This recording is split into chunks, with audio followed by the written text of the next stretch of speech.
Bismillahirrahmanirrahim. Assalamualaikum warahmatullahi taala wabarakatuh. Alhamdulillahirabbil alamin wa sallallahu ala sayyidina Muhammadin wa ala alihi washabihi wasallam. Amma ba'du.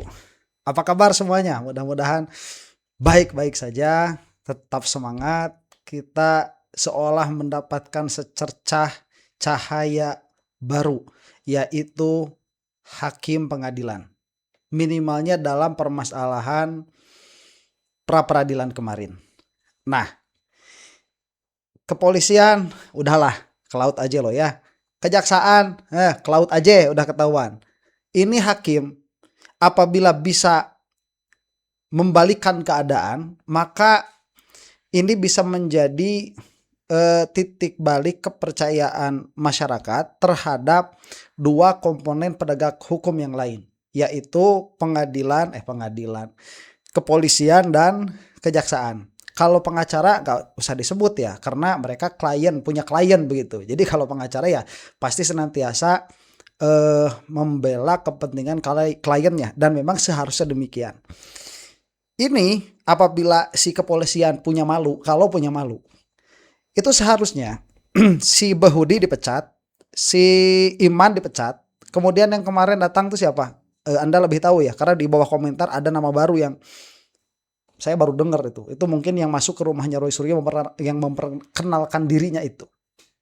Nah, bagi para termul ya, ini langsung mengatakan, oh itu kan biasa ya, hanya pra peradilan dan lain sebagainya. Mereka lupa atau bahkan pura-pura lupa, atau memang mereka tidak punya kemampuan kapasitas otak untuk memahami bahwa ini adalah suatu aib bagi kepolisian, yang mana sedari awal sudah dibilang kepolisian itu, kamu itu loh hei penyidik ya, salah dalam permasalahan ini. Minimalnya yang sudah terbukti dulu di pengadilan, yaitu penangkapan. Kamu itu sudah sewenang-wenang, tetap aja membela diri. Sekarang ketahuan. Ini apabila dibiarkan, maka kepolisian itu bukan sebagai penegak hukum, tetapi sebagai perpanjangan tangan dari kekuasaan. Dan itu harus dibenahi. Jadi selama ini tidak dibenahi, maka selama itu pula kepercayaan terhadap kepolisian tidak akan berhasil, tidak akan ada begitu ya. Dan tidak lengkap rasanya kalau kita tidak melihat reaksi para termul yang lucu-lucu itu ya. nggak lengkap. Dan saya ini masih pakai baju Goku loh. Ini katanya kura-kura. Iya, ini sekolahnya Goku. Ini sekolahnya Goku ya. Saya belum ada waktu buat ganti baju ini. Jadi tapi nggak bakalan ada Super Saya ya sekarang, nggak. Udah kemarin itu cukup. Nah, kurang lengkap kalau kita tidak melihat reaksinya para termul, yang mana jelaslah mereka langsung membuat press conference. Hanya saja kalau kita mendengarkan termul ngomong itu kan buang-buang waktu ya. Ya kita dengarkan sebentar sajalah. Sekarang Ade Darmawan tidak seemosional saat Roy Suryo dan Dr. Tifa dibebaskan. Tidak seemosional itu. Yang teriak-teriak sambil nangis itu kan, ini sudah runtuh hukum. Teriak-teriak kayak gitu. Sekarang sudah tidak emosional seperti itu, tapi batinnya saya rasa menangis. Jadi ini wajahnya terlihat tegar ya, tetapi hatinya berdarah. Ya iyalah, kalau nggak berdarah mati. Kalau hati nggak berdarah mati, ya pasti berdarah. Baik ya, kita saksikan ini the one and only Ade Darmawan. Mulai ya. Hah? Udah? Oke ya. Warahmatullahi ta'ala wabarakatuh. Oh, lu pakai ta'ala Bentar. Oh, pakai om lagi. Bagi kita semua. Warahmatullahi ta'ala wabarakatuh. Oke. Salam sejahtera bagi kita semua. Ya, lewat. Salam. Mengadakan press conference untuk kesekian kalinya. Oke. Terkait kok jadi pada ikut-ikutan ya? Saat ini yang bagus. Update ya. Putusan Prapit saudara KRMT ya, Roy Suryo ya, saudara Roy Suryo atau Panci ya. Ya, Panci lagi. Hari ini sudah jelas kagak putus oleh Pengadilan Negeri Jakarta Selatan. Nah, untuk menanggapi hal tersebut, saya perkenalkan dulu pandangannya itu loh masih khas saja ya.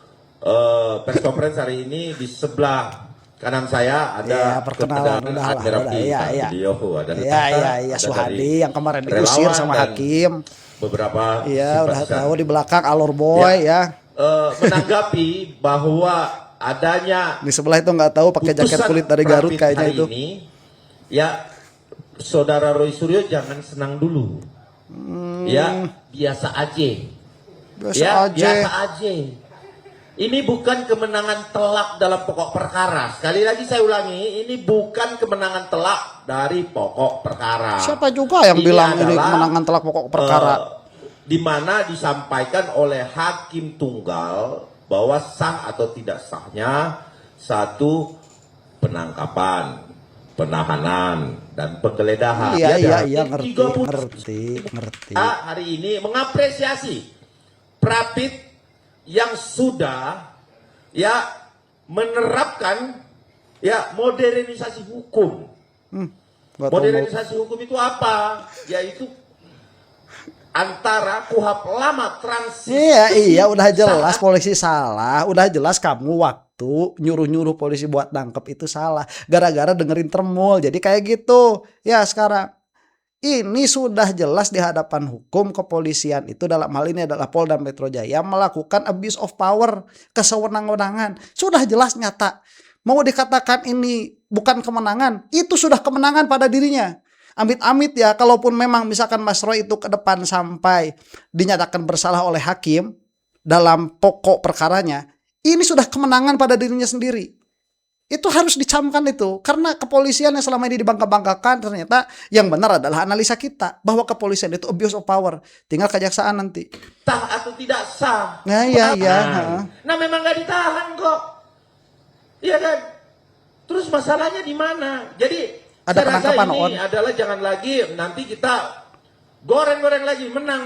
Nah itu framing. Ya, framing gimana? Udah tahu, udah dari jelas menang kok. kepolisian. Tetapi Ah, iya, itunya surat penggeledahannya. Emang udah nggak ada Kan salah mengeluarkan udah dia dari polisi. tahanan kan karena memang tidak sah dan tidak ditahan. Emang nggak sah, nggak ditahan. Itu ada penahanannya itu kalau kemarin nggak ada keluar dari rumah sakit untuk surat Prapit itu kedua, bakal ditahan saya terus. rasa hal yang sia-sia. Ya lah, salah. Peninjauan atau tinjauan kembali. Iya, ke lah, perspektif iya, yang nangis aja. Ya, Cukup, nah udah ini aja ya. agak Masih sedikit di aja.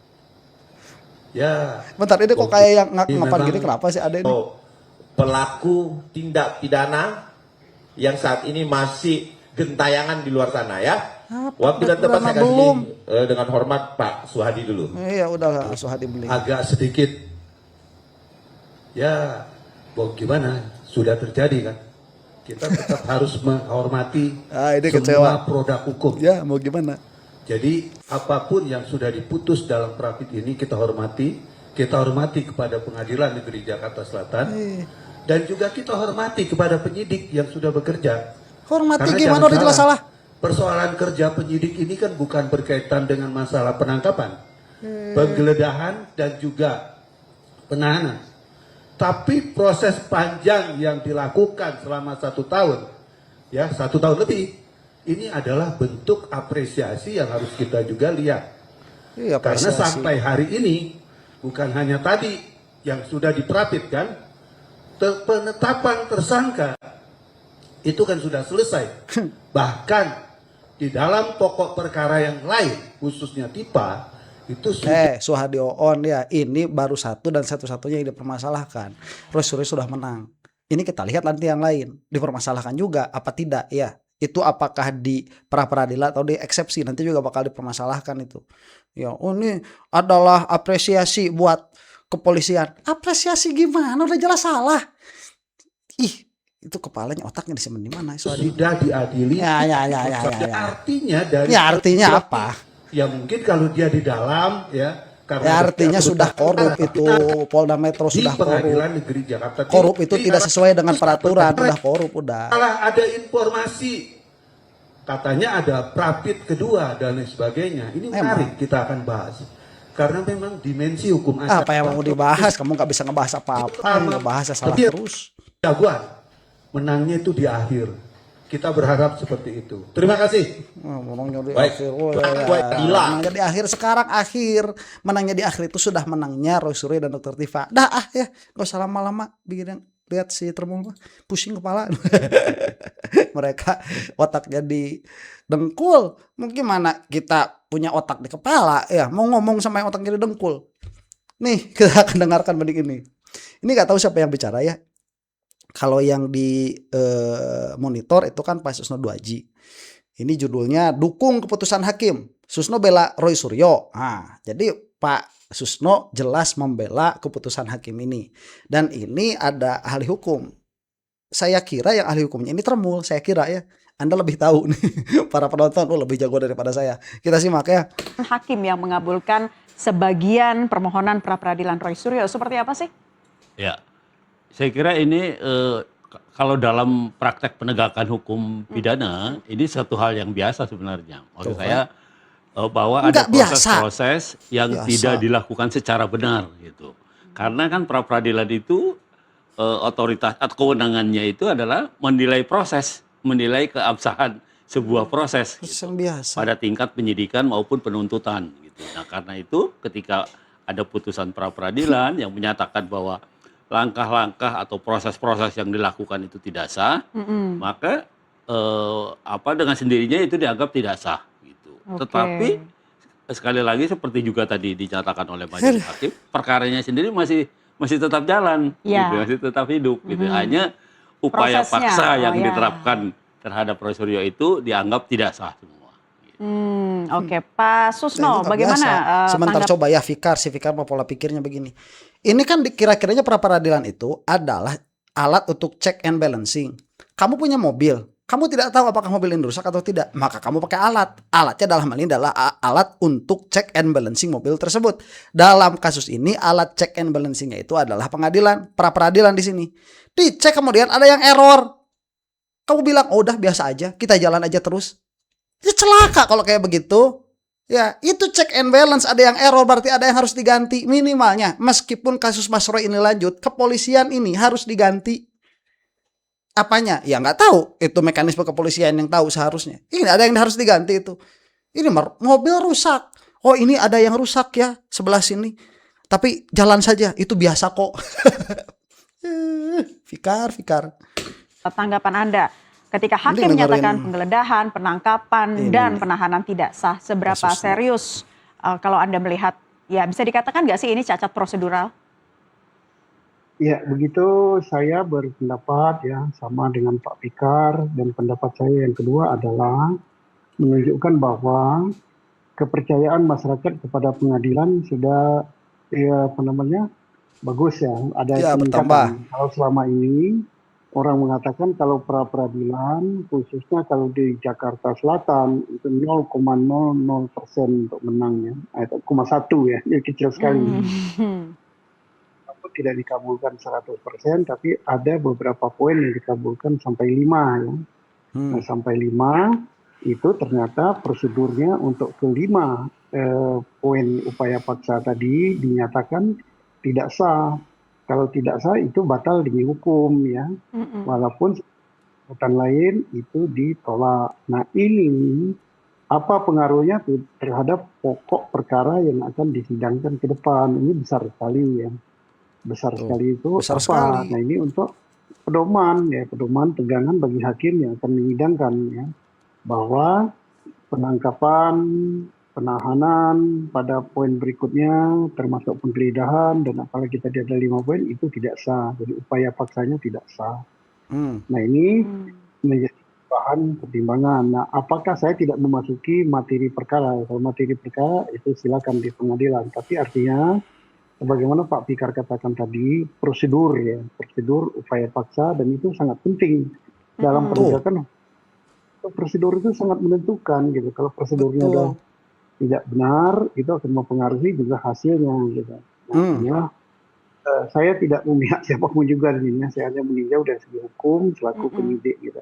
Ya, Pak Fikar, hakim Ya. menyebut terdapat cacat formil dalam penggeledahan, Ya. penahanan, penangkapan dan juga penahanan Roy Ya. Suryo gitu. Ya. Nah, sejauh mana sih kalau dari kacamata hukum pidana melihat kegagalan atau kecacatan prosedur dalam hal ini? Iya, kan gini, setiap langkah penegak hukum itu ada prasyarat yang harus dipenuhi. Gitu. Nomor satu pasti kan dia punya kewenangan. Oke, bahwa kepolisian punya kewenangan, betul. Tapi kemudian pelaksananya umpamanya seorang polisi yang ditugaskan untuk itu kan juga dia punya surat tugas sehingga Iya. dia punya kewenangan menangkap kan begitu. Nah, tetapi ketika dia melakukan tugasnya, melakukan penangkapan, nah itu juga ada aturan mainnya, KUHAP dalam hal ini. Ya, Hakim umpamanya, mengatakan masih menggunakan KUHAP lama. sebenarnya tidak ada perbedaan yang terlalu Signifikan. signifikan Iya, antara KUHAP lama jelas dan KUHAP salah. baru gitu ya. Walaupun di KUHAP baru itu lebih lebih transparan dan lebih moderat gitu sebenarnya. Ya itu signifikan, on atuh. Ini sebetulnya tidak ada yang signifikan, tapi KUHP baru itu lebih transparan. Itu intinya, transparansi itu segalanya di dalam penegakan hukum. Nah, karena itu tetap saja prasyarat-prasyarat itu harus dipenuhi. Betul Seperti? kalau itu. Umpamanya kalau mau menangkap gitu ya, mau menangkap maka nomor satu yang harus diperiksa adalah dasar penangkapannya apa. Gitu. Ya kan, umpamanya ada laporan. Oke, ada laporan. Kemudian yang kedua laporannya apa tentang tindak pidana, apakah hukumannya lebih dari 5 tahun atau tidak, umpamanya. Nah, itu juga dipertimbangkan gitu. Kemudian yang namanya menangkap itu kan masuk kategori upaya paksa. Artinya dilakukan kalau tindakan normal tidak diikuti. Mestinya sebelum menangkap itu dipanggil. Ya, sampai sementara Nah. terakhir dari pihak Itu polisi udah jelas. mengatakan Biasanya surat polisi pemanggilan hakim itu belum juga. ada katanya. Nah, Pak itu Fikar. dia. Nah, itu gimana? Coba kita tanya lagi ke Pak Susno ya. Ya, Seperti apa silakan. Pak Susno sebagai mantan Kabar Eskrim Titik yang paling rawan dalam proses upaya paksa itu biasanya ada di mana? Penetapan tersangka, surat perintah, alat bukti, atau pelaksanaan di lapangan sih? Iya, ini kan harus ada misalnya penangkapan kita soroti, memang betul harus ada pemanggilan. Karena contoh sudah ada dalam pra-peradilan kasus Peggy Perong ya di Pengadilan Bandung. Ya. Itu langsung dimentahkan bahwa penangkapan itu tidak sah, termasuk yang lain-lain upaya paksa tidak sah karena bukan tertangkap tangan. Kemudian kok bukti-bukti belum dikumpulkan gitu kok langsung ditangkap. Mestinya sebagaimana Pak Fikar kan panggil. Nah, prosedur itulah kewenangan ada, bagus, itu dilindungi di undang-undang gitu. Itu harus digunakan, tapi penggunaan kewenangan itu ada aturannya. Mengapa ada aturannya? Di Pak Fikar katakan ada keseimbangan gitu ya. Tersangka itu kan belum bersalah, masih praduga tak bersalah. Sampai Betul. dengan dia duduk di depan terdakwa, di depan persidangan itu belum bersalah juga, harus dihormati. Maka Betul. dari itu haruslah dipenuhi prosedur penangkapan, prosedur penahanan. Ya. Kalau seperti ini kan bukan tertangkap tangan, kan harus dilakukan pemanggilan.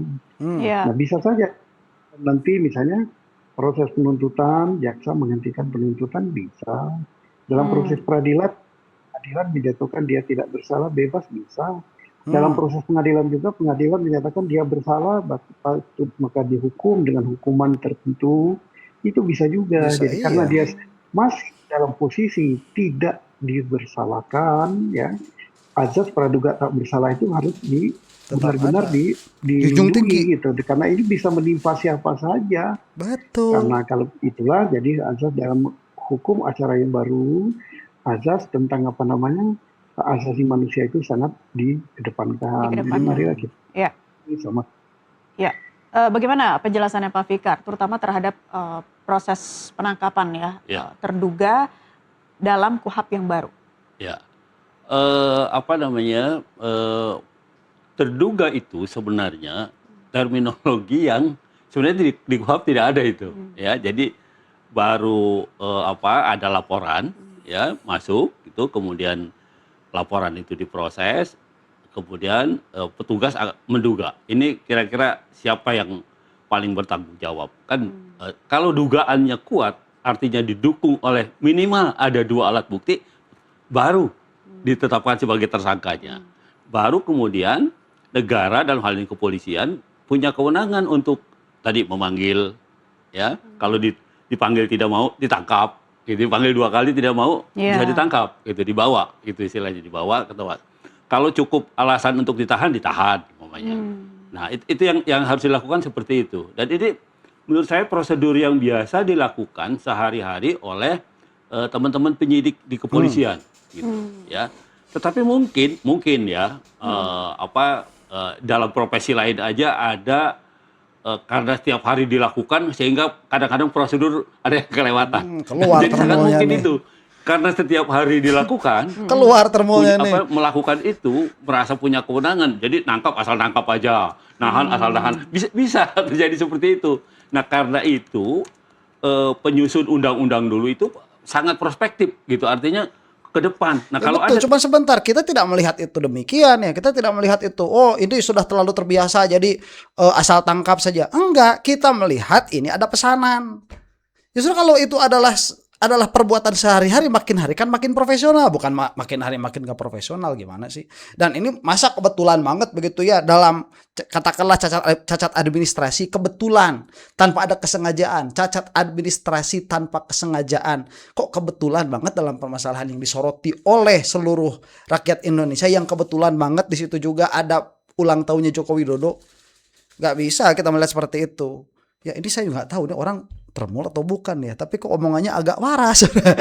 Omongannya agak waras. Saya tidak tahu termul atau bukan, saya nggak tahu. tindakan seperti itu apa? Wah, makanya ada itu lembaga yang namanya pra peradilan. Jadi setiap ada keseimbangan di satu sisi antara kewenangan negara memaksa, ya, kewenangan upaya paksa dari negara, di sisi lain juga diberi hak pada warga negara yang kebetulan menjadi menjadi objek dari kewenangan itu untuk melakukan keberatan, yaitu tadi upayanya melalui pra peradilan diuji gitu. Apakah nangkapnya, nahannya, menggeledahnya, menyitanya itu sah atau tidak? Dilakukan sesuai dengan prosedur yang benar atau tidak? Nah, itu bisa diuji semua. Gitu. Oke. Pak Sus, ya, iya memang begitu. Terus saya dijelasin apa? Memang commonnya begitu. Ya, tapi dalam permasalahan Polda Metro Jaya yang ini, apakah itu karena maladministrasi? Apakah itu karena kelalaian? Atau itu karena pesanan? Itu yang penting. Kita sedari awal sudah melihat ini ada pesanan dan itu terbukti di persidangan. Dari apa? Dari putusan pengadilan. Apa yang terbukti? Ini tidak sah. Analisanya pengadilan tidak mengeluarkan, tetapi ini sama dengan apa yang sudah kita baca sebelumnya. Udah nggak seru, nggak ramai ini mah. Mending dengerin ini nih.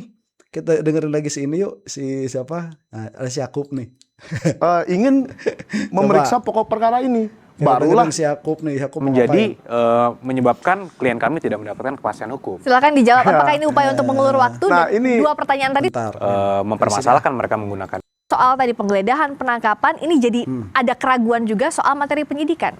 Mbak Friska, kalau dari saya melihatnya tentu pertama kita harus hormati putusan hakim. Apapun itu putusan itu harus kita anggap benar karena sudah dikeluarkan oleh hakim tunggal dalam perkara ini. Nah, sejak awal mengenai pra peradilan kami selalu konsisten bahwa itu merupakan lembaga yang disediakan oleh KUHAP dan itu merupakan hak. Kami sama sekali tidak pernah mempermasalahkan mereka menggunakan ini. Jadi sampai kalau ini ternyata diputus demikian, ya baik ya kita ikuti, kita hormati. Walaupun juga Bentar, si Yakub kok beda sama si Rifai? Rifai kemarin bilang ini ada upaya untuk mengulur-ngulur ya. Sekarang kami konsisten. Kami siapa? Kamu udah berantem sama Rifai itu. Rifai bilang kemarin ini upaya untuk mengulur-ngulur waktu. Nggak konsisten. memang ini tidak ada kaitannya dengan pokok perkara. Sama sekali tidak ada kaitannya. Jadi tadi kalau kami cermati juga, tadi itu memang alasan-alasan yang diambil oleh Yang Mulia Hakim juga bahwa ada katanya ketidaksesuaian dalam permohonan ketika ke PN, ke KPN dengan surat perintah penangkapannya. Jadi ini lebih hal administratif sebenarnya Mbak Friska. Jadi kalau yang kami dengar tadi tidak ada sama sekali uraian hakim mengenai penangkapannya brutal seperti 330 SPKI. Itu Ya nggak sama bakalan sekali tidak disebutin ada. on. Jadi putusan Prapit seperti ini memang hal yang sangat biasa saja dan itu sering terjadi di perkara-perkara lain. Jadi kami sih tidak terlalu concern mengenai putusan ini dan kami ingin fokus ke pokok perkara. Nah, apakah Sebentar, ya nggak bakalan ada tuh bahasa hakim jelas kesewenang-wenangan itu bahasa hakim. Ya hakim nggak bakalan nyebut ini kayak G30 SPKI, nggak bakalan. Dan si Yakub ini lucu. Tatkala menyebutkan ini tidak ada kaitan dengan pokok perkara ya. Lah gimana tidak ada kaitan dengan pokok perkara? Ini adalah proses menuju pokok perkara. Nggak ada kaitannya bagaimana? Ya ada kaitannya sebagaimana dikatakan oleh Pak Susudwo Aji tadi. Ada kaitannya. Apalagi di muka publik bagi kita nih para pendukung Mas Roy dan Dr. Tifa. Ini bukan hanya ada kaitannya. Ini sudah pokok perkara. Karena salah satu yang dipermasalahkan di ruang publik adalah apa? Kesewenang-wenangan polisi itu. Police brutality. Dan ini sudah keluar putusannya dan pengadilan hanya bisa mengantarkan sampai situ. Kemudian pada akhirnya nanti apakah kepolisian mau berbenah atau tidak itu kan urusan lain, sudah bukan urusan hakim. Ya, ini sudah final, hakim mengatakan bahwa polisi itu brutal begitu, sewenang-wenang bahasanya. Dengan Prapit ini kami menjadi mempertanyakan pokok perkara? Sama sekali tidak, Mbak. Justru kami ingin segera fokus ke pokok perkara sehingga klien kami dapat mendapatkan kepastian hukum. Nah, pertanyaannya kan sebenarnya sekarang kubu Mas Roy ini mengambil Prapit yang kedua. Nah, ini banyak pertanyaan-pertanyaan yang sebenarnya dilontarkan. Pertama, kenapa nggak sekaligus kemarin? Sekalipun memang ini hak Prapit, kembali lagi. Yang kedua, penetapan tersangka. Ya udah itu udah dijawab. Kenapa gak sekaligus? Sekalipun itu hak. Ya itu haknya. Kamu nanya sendiri, jawab sendiri. Sudah dari November tahun lalu. Kenapa baru sekarang dipermasalahkan? Ya, tentu kan hal-hal ini menjadi pertanyaan-pertanyaan publik. Jadi dari kami sih pesannya memang sebisa mungkin mari kita jangan salah gunakan forum atau hak yang sudah diberikan oleh KUHAP untuk mengulur-ngulur waktu yang mungkin konsekuensinya bisa menjadi menyebabkan klien kami tidak mendapatkan kepastian hukum. Silakan dijawab apakah ini upaya untuk mengulur waktu. Kamu itu masih muda udah pikun. Tadi di awal ngomong apa? Di akhir ngomong apa? Di awal katanya kami tidak mempermasalahkan. Kemudian ini kami mempermasalahkan. Jangan sampai ini menjadi mengulur-ngulur waktu. Itu udah sama kayak si Rifai itu. Ya, iya mah. Nih kita dengarkan Mas Michael ya sebentar. Nah, ini dua pertanyaan tadi seperti apa? Ini narasi yang selalu diutarakan oleh pihak mereka ya, bahwa ini mengulur-ulur waktu. Tapi saya jawab begini, dari awal banyak sekali pakar-pakar hukum yang beberapanya tergabung di kami yang tidak yakin ini akan sampai ke persidangan. Kenapa? Karena kasusnya sangat lemah. Ya kan? Pasal-pasalnya dipaksakan, orang-orangnya dipaksakan. 12 orang ini tidak pernah berada di satu tempat yang sama, di waktu yang sama, melakukan hal yang sama. Bagaimana misalkan Mbak mencuri dompet, saya mencuri HP. Mbak mencurinya Senin, saya mencurinya Selasa. Kita dilaporkan bersama-sama kan nggak boleh. Jadi memang kasus seperti ini dari awal kami sudah yakin tidak sampai ke persidangan. Meskipun Dr. Tifa sudah masuk persidangan. Iya, kan dari awalnya yakin seperti itu. Tapi karena sekarang sudah sampai ke persidangan, oh berarti benar jaksa dan hakim ingin memeriksa pokok perkara ini. Barulah diluncurkan pra-peradilan. Jadi jangan dibilang kenapa nggak dari September, nggak dari apa. Sekarang saya tanya aja, kenapa dari April baru November penetapan tersangka? Kenapa dari November baru Juni P21? Itu kan pertanyaan yang agak percuma ya menurut saya. Karena sudah terjawab karena Jokowi ulang tahun. Ya baik, ini saya mau recap saja apa yang dikatakan oleh Mas Michael. Karena memang betul ini sudah kita bukan prediksi ya, kita sudah mengatakan seharusnya ini tidak masuk pengadilan. Karena banyaknya kecacatan yang terjadi di antara penyidikan sampai dengan P21. Ini seharusnya tidak masuk ke persidangan. Itu bukan prediksi kalau bagi saya ya. Itu seharusnya. Nah, makanya tatkala pada akhirnya ini masuk ke persidangan, berarti ada masalah ini. Di mana masalahnya? Kalau sudah masuk persidangan masalahnya di dua. Kepolisian plus kejaksaan. Sekarang waktunya kita membuktikan adanya permasalahan pada kedua lembaga ini, yaitu kepolisian dan kejaksaan. Yang mana kepolisian sudah terbukti di hadapan hukum memang bermasalah. Kan bukan pada pokok perkara. Iya, memang kepolisian bukan pada pokok perkara. Kepolisian itu kan pada penyidikan yang mana salah satunya penangkapan. Dalam hal itu sudah ada masalah dan berketetapan hukum tetap. Salah polisi itu. Makanya nanti tinggal jaksa, undang-undang ITE gimana? Hari Jumat. Kita lihat ya. Demikian, mudah-mudahan Termul segera binasa dari hukum Indonesia. Untuk Anda yang bukan Termul, wallahu taala a'lam bishawab. Sehat-sehat, lancar-lancar semua. Assalamualaikum warahmatullahi taala wabarakatuh.